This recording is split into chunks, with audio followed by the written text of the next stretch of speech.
Hello, Tahila here. I've been umming and ahhing about this live that's been sitting on my brain, thinking like I really want to talk about this, but there's so much pain out there and differences of opinions and fears. So I'm not going to go into different opinions or different realities that people are facing, but I do want to discuss the Stockdale Paradox. And the Stockdale Paradox was based on a person that was a prisoner of war. He was an admiral in Vietnam, and he was shot down and kept as a prisoner of war for 7.5 years.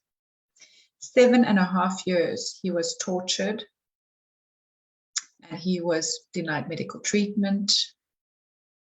And there was a lot of things that changed from his experience there, how prisoners of war are allowed to be handled and things from there. But why I want to talk about this right now is because I feel we get so lost in the hows. When things are good, when things are bad, we get caught up in the how. And it feels like, how am I not meant to? Because the how makes us feel like we've got some control, and control feels safer than trusting. And what he said in his time there, what differentiated him from those that didn't survive, is that the ones that didn't survive, he called the optimists.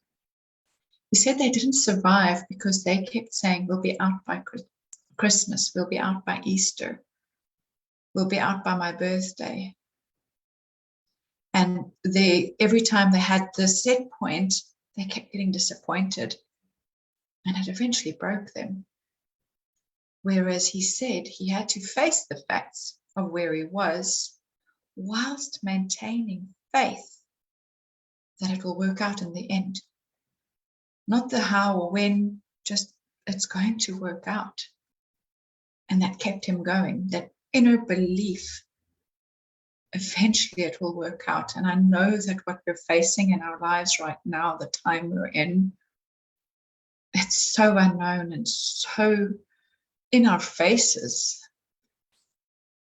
But I do know that this world has been through so many wars and different plagues and things that have happened and challenged humanity. How we're going to get through this, how it's going to change, I can't tell you. What keeps me going is I'm selective on what I see. I do not watch the news anymore, because I'm focusing on what can I change, what's in my immediate environment where I can make a difference. Focusing on self-care, a definite focusing on regulating my nervous system, not allowing myself to stay in that stress response, doing deep breathing exercises, all those sorts of things that regulate me, not because it feels good instantly and I can walk around with a smile, but because I know that when I'm in my stress response, my body is producing cortisol, and my immunity, my natural immune responses get put on hold so that my body can prepare to fight an external threat. And that's the last thing we need at this stage. So bringing the focus back to what can I change, what can I affect in my immediate environment, and being okay with it being uncomfortable at times. Working on looking after yourself is not selfish, but the best thing you can do for your family, and having trust and faith that in the end it will work out. When we get lost in how, for me, it's like working with a piece of puzzle and seeing it's blue and thinking it's got to go there. It's definitely this part.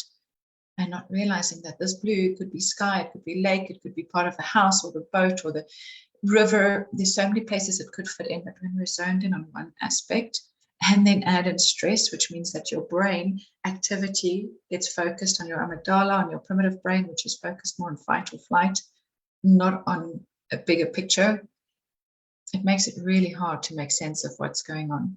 So this is my plea or my call, my request is that you look after yourself during this time, and that you maintain that strong sense of faith, that you, even if you don't know how it's going to work out, that you really believe it will.